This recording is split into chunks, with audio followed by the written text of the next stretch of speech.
सुप्रभात मित्रों, स्वागत है आपका श्री सुभाष बोस शिक्षण संस्थान की ऑनलाइन क्लासेस में। आज अब तक हमने सबसे पहले जनरल है या लेखांकन है, लेखांकन का इतिहास पढ़ा था।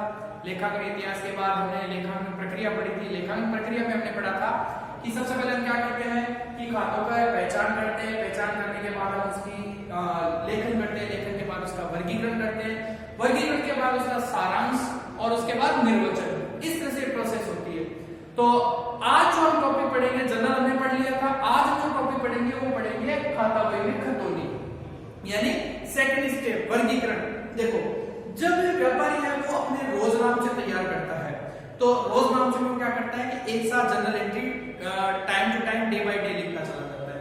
अब अगर किसी व्यक्ति से हम ये पता करना चाहें कि किस व्यक्ति से कितना रुपया लेना है या कितना देना है, तो हमें अलग अलग प्रविष्टियां छांटनी पड़ेगी और उसके बाद उसका वर्गीकरण करना पड़ेगा, उसको देखना पड़ेगा। इस समस्या से बचने के लिए अगला जो स्टेप लिया जाता है, अगला कदम जो लिया जाता है वो लिया जाता है खातों के वर्गीकरण का, यानी वो होता है खाता बही। यानी प्रत्येक व्यक्ति का, संस्था का या किसी भी वस्तु का आय व्यय का अलग से खाता तैयार कर लिया जाता है। तो उस खाते में उसके पक्ष से संबंधित प्रविष्टि की जाती है। उस पक्ष से प्रविष्टि करने के बाद उसका जो शेष रहता है, उस शेष से हमें पता चलता है कि वो वास्तव में कितना उसका शेष रहता है। जैसे अगर व्यक्तिगत खाता है तो व्यक्तिगत खाता से वो देनदार बनता है या लेनदार, या अगर आय के संबंधी खाता है तो हमें पता चलता है कि हमारी आय है या व्यय है। तो इस तरह से हम अगला स्टेप जो लेते हैं वो लेते हैं खाता बही। खाता बही में खतौनी कैसे करते हैं, तो आज हमारा विषय शुरू होता है, आज हमारा जो टॉपिक है वो शुरू होता है खाता बही। सामान्य तौर से खाता बही की एक सामान्य परिभाषा ये खाता बही से तात्पर्य वह पुस्तक जिसमें व्यापार से संबंधित सभी व्यक्तियों, फर्मों, संस्थाओं, आय व वस्तुओं से संबंधित मदों के क्रमवार व तिथिवार खाते खोले जाते हैं। खातों में उससे संबंधित व्यवहारों का लेखा किया जाता है। यानी जो जनरल है उस जनरल को हमने डे बाय डे लिखा और उस जनरल से हम क्या करेंगे, वो कहां उसकी खाता बही करनी है, अपने को खतौनी करनी है, उनको पर्टिकुलर खातों में उनकी संबंधित प्रविष्टि डालना, वो क्या कहलाती है, खाता बही कहलाती है। अब सामान्य तौर पर खाता बही को अगर हम और सरल शब्दों में ये कहें तो प्रत्येक व्यक्ति के या प्रत्येक मद से संबंधित जो प्रविष्टियां अलग अलग हुई है, उन प्रविष्टियों को एक साथ एक जगह लाना, वो क्या कहलाती है, खाता बही कहलाती है। खाता बही लिखने से पहले हम खाते का यानी लेजर का जो फॉर्मेट होता है, प्रारूप होता है, वो समझते हैं। ठीक है, तो खाता बही का प्रारूप या लेजर का फॉर्मेट है वो इस तरह का होता है और इसे टी फॉर्मेट बोलते हैं। इसे क्या बोलते हैं, टी फॉर्मेट। टी फॉर्मेट क्यों बोला जाता है, माफ चाहता हूं, टी फॉर्मेट इसलिए बोला जाता है क्योंकि इसका जो प्रारूप है वो इंग्लिश की कैपिटल टी की तरह दिखता है। इसमें ये एक पक्ष और ये दूसरा पक्ष, तो ये है इसकी सेंटर लाइन, इसको टी फॉर्मेट कहेंगे। इस सेंटर लाइन के जो लेफ्ट हैंड साइड है, ये लेफ्ट हैंड साइड, इस लेफ्ट हैंड साइड में जो पक्ष है वो डीआर, डेबिट साइड यानी नाम पक्ष, और इसके क्रेडिट में जो है वो सीआर यानी जमा पक्ष। ठीक है, तो ये इसका फॉर्मेट होता है। अब इसके फॉर्मेट के जो कॉलम्स है वो मैं डिस्क्राइब कर देता हूं। सबसे पहला कॉलम डेट। डेट के कॉलम में जिस दिन रोजनामचा लिखा गया है वो तारीख लिखी जाएगी।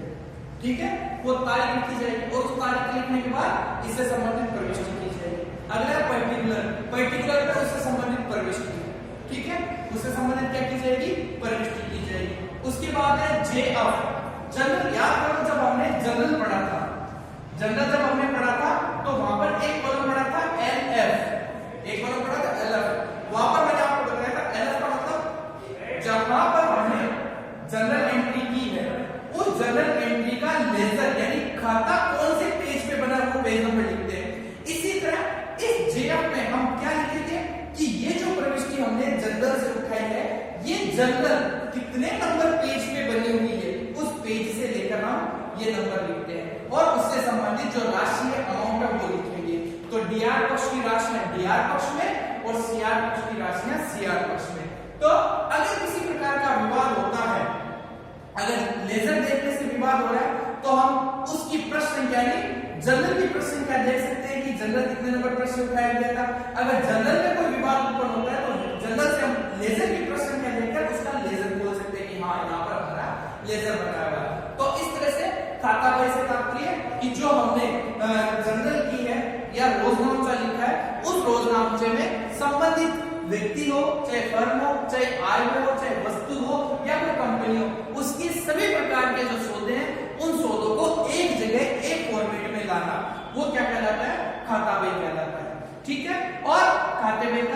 ये है। जिस तरह से खाता बही होता है, ये लेजर हो गया। अब इसमें जब हम काम करते हैं, प्रविष्टियां करते हैं, उन प्रविष्टियों को बोलते हैं खतौनी। उनको क्या बोलते हैं? खतौनी, यानी पोस्टिंग करना। तो जो खाते का फॉर्मेट है उसमें जो काम किया जाएगा उसे क्या बोलेंगे? पोस्टिंग करना। जैसे जनरल में जब हम एंट्री करते थे उसे बोलते थे रोजनामचा करना। इसी तरह जब खतौनी है, उस खतौनी में जब हम एंट्रीज करेंगे तो उसको क्या कहेंगे?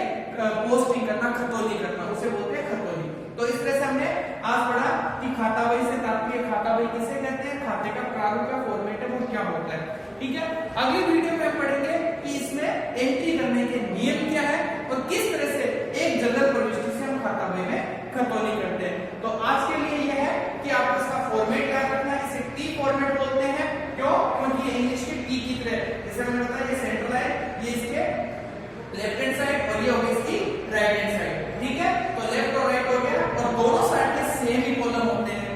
पहला डेट, पर्टिकुलर, जेएफ और अमाउंट, फिर डेट, पर्टिकुलर, जेएफ और अमाउंट। तो इस तरह से फॉर्मेट है। तो आज आपका होमवर्क ये रहेगा कि आपको इसकी परिभाषा तैयार करनी है, ठीक है, और इसका फॉर्मेट याद करना है। फॉर्मेट के पर्टिकुलर जो है कॉलम्स उनको याद करना है। इस तरह से आपका होमवर्क रहेगा। धन्यवाद।